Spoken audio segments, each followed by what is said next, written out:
donc yose ni maternité. yose ni maternité.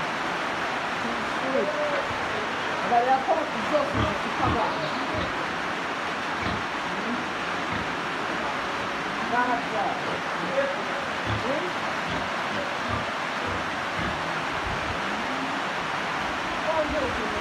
Ubu iyi yabyaye abana bangahe? Ifite abana 11. Akenshi bumwe buba bwihereye n'imbere. Mo hariya muri Bercy. Hanyuma iki kiraro kigomba kuba kingana gute cya maternité?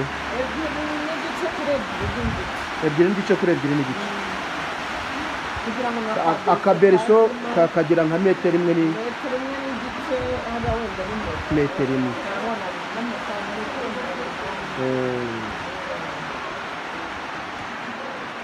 Ni ukuvuga ko iyo yagezemo nta gusohoka, isohokera mu karyango. Isohokera mu muryango. Noneho kubakira ingurube ntabwo bubakira ingurube nk'inzu abantu batahamo. Byari niyo kugira ubwango barakwiba ingurube baraza bayicisha hano iyi espace vide imeze gutya niyo kugira ngo umwuka mwiza winjire umwuka mubi usohoke kandi nayo yumve ko ari ikinyabuzima kigomba kuhaba. kuko uyubakiye nk'inzu isanzwe ibi byose wagisanga ari umuntu